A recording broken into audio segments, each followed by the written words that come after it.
Interestingly বিলটা পেশ করলেন যিনি, তিনি নিজে ৮৩ দিন জেল খেটেছিলেন। চুরি বিদ্যে মহাবিদ্যে যদি না পর ধরা। এখন ভোট চোরদের চুরি ধরা পড়ে গেছে, ভোট চোর মোদির চুরি ধরা পড়ে গেছে। যাদেরকে বিজেপি চোর বলছে, সেই চোরেরা, তারা যদি অন্য দলে থাকে চোর, তাদের বিরুদ্ধে ব্যবস্থা। সেই চোরেরা যদি এবার বিজেপিতে চলে আসে, তখন তারা বিজেপির লিডার অফ অপোজিশন হয়ে যাবে। আরো একটা বিল, এবং এই বিল নিয়ে আরো একবার বিতর্কের একেবারে সম্মুখীন সাধারণ মানুষ থেকে শুরু করে রাজ্য, রাজনীতি, দেশ তোলপাড়।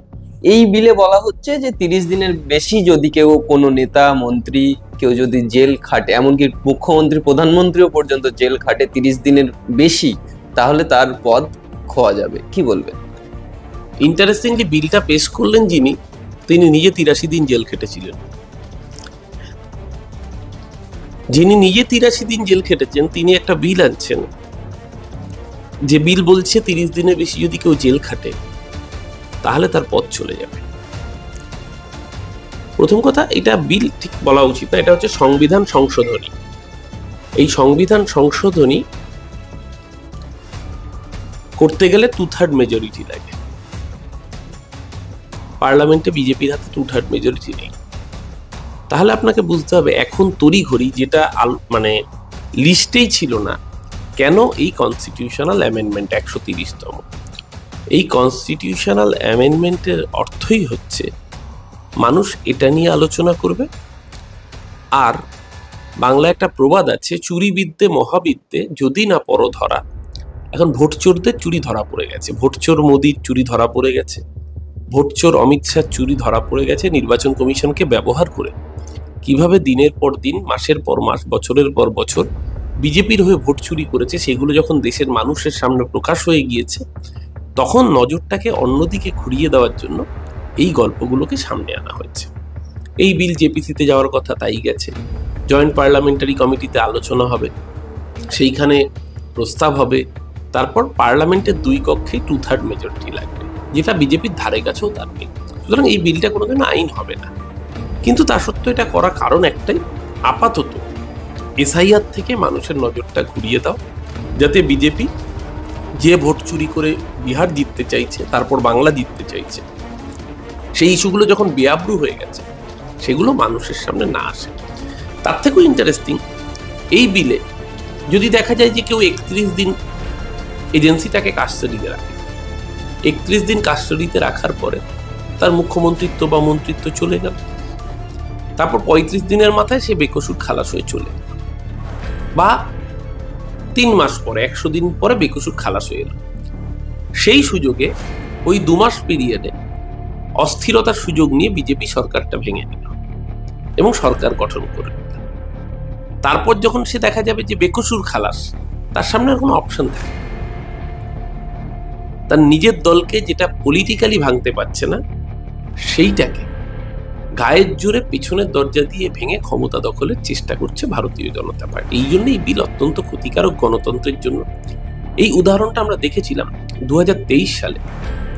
রাহুল গান্ধী একটি জনসভার প্রেক্ষিতে, কথা বলার প্রেক্ষিতে বলেছিলেন যে নীরব মোদী দেশের টাকা মেরে পালিয়ে গেছে, ললিত মোদী দেশের টাকা মারছে, একাধিকবার নরেন্দ্র মোদী আদানিকে সুবিধা পাইয়ে দিচ্ছে। এই কথা বলতে গিয়ে বলেছেন যে দেশের টাকা মেরে চোর মোদিরা দেশ ছেড়ে পালিয়ে যাচ্ছে।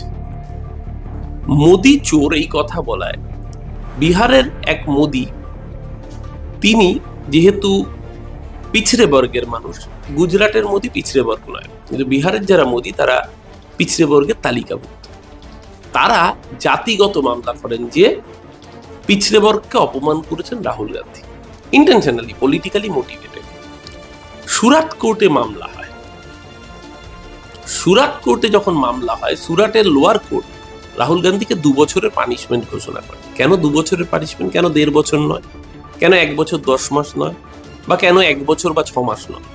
কারণ ২ বছরের কারোর সাজা ঘোষণা হলে তার সাংসদ পদ চলে যায়। অর্থাৎ যে পরিকল্পনা নিয়ে বিজেপি এই কাজটা করেছিল, সেই পরিকল্পনার ওটা ছিল যদি সাবসেট হয়, আজকে এটা সুপারসেট। আবার উল্টো দিকটাও আছে। ধরুন যাদেরকে বিজেপি চোর বলছে, সেই চোরেরা, তারা যদি অন্য দলে থাকে চোর, তাদের বিরুদ্ধে ব্যবস্থা হবে।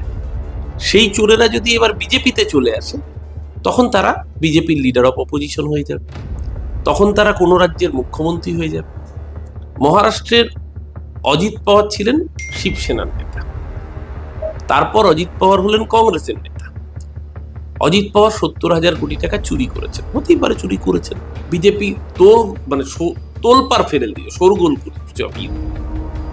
অজিত পাওয়ারকে দেবেন্দ্র ফডনবিস তারা বললেন যে ওকে আমরা চাক্কি পেছাবো যেদিনকে ক্ষমতায় আসবো আমরা।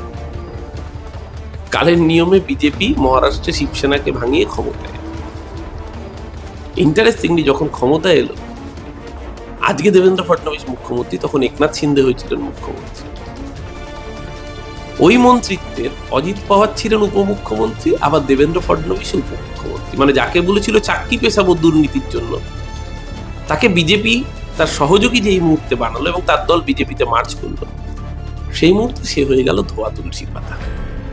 তাহলে বুঝতেই পারছেন এই বিলটা কেন, কি কারণে। কোনো রাজনৈতিক পণ্ডিত হতে হয় না এটার জন্য। বিজেপির এই সমস্ত বিল একের পর এক যেটা আমরা দেখছি, সেটা কি আস্তে আস্তে ভারতবর্ষকে ডিক্টেটরশিপের দিকে এগিয়ে নিয়ে যাওয়ার চেষ্টা হচ্ছে না? কারণ যদি 30 দিন বা যে কোনো কেসে ফাঁসিয়ে তার সাজা হওয়ার আগে বা প্রমাণিত হওয়ার আগেই সে তার যদি মুখ্যমন্ত্রিত্ব বা প্রধানমন্ত্রিত্ব চলে যায়, তাহলে তো একছত্র পাওয়ার হয়ে যাবে বিজেপি। ভারতবর্ষ কি ডিক্টেটরশিপের দিকে নেই? আপনার কি মনে হচ্ছে ভারতবর্ষ সত্যি ডিক্টেটরশিপের দিকে নেই? এগুলো তো সবই সেই সাইন অফ ফ্যাসিজম। প্রত্যেকটা স্তরে মহারাষ্ট্রে যেই কায়দায় ভোট চুরি করেছে এবং ধরা পড়েছে।